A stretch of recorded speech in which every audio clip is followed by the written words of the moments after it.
Hello, magandang tanghali po sa inyong lahat ngayon.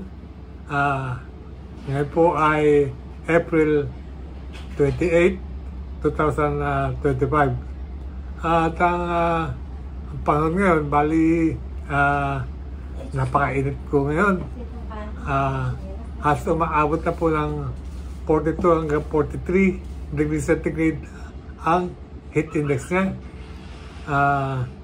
Lalo na sa probinsya ng Pangasinan, sa Dagupan City. Grabe. Kaya medyo iba natin ang topic ngayon. Ito ay tungkol sa mga tulad ko na stroke. Bali, inalagaan ko po sarili ko at tungkol sa aking kalusugan ay medyo monitor po natin yan. Okay? Ako po ay magbabahagi sa inyo tungkol sa aking mga naranasan o ginagawa. Health tips, pero disclaimers lang po.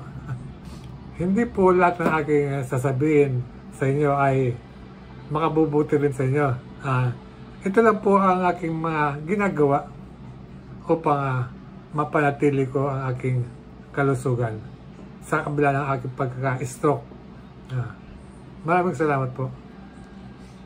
Ngayon po ay umpisa natin ang at least 5 tips para sa mga taong na-stroke. Okay? Lalo ngayon tag-init. Okay? Unang-una, ang pagkain ng mga healthy foods.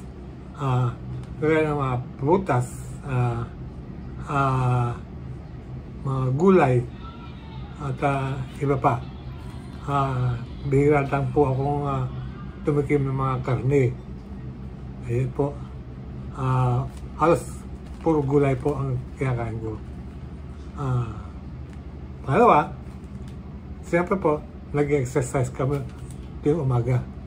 Okay, ang ginagawa namin exercise ay simple lang tuwing umaga.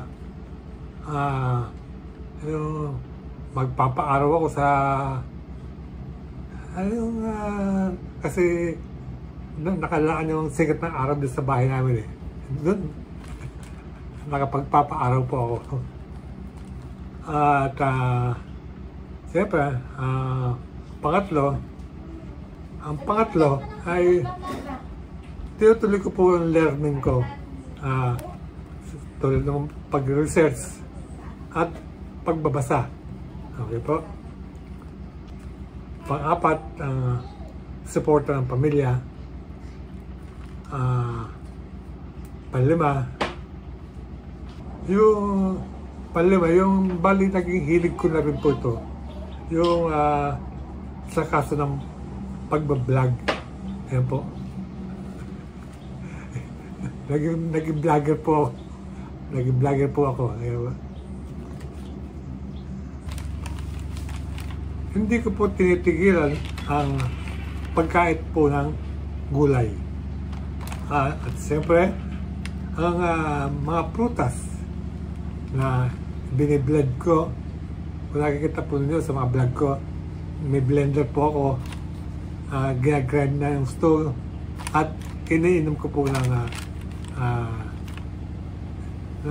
halos liquid na po iniinom ko. Ganyan. Bali po, ito ang 5 tips na aking ginagawa. Kung may mga katanungan kayo, mag-comment lang po kayo at sa baba po nito ay at pilit ko po sasagutin ang inyong mga katanungan. Maraming salamat po at mag-iingat din po tayo sa ganitong sitwasyon na may init ang panahon, lalo na at meron tayong stroke. Thank you very much and more power.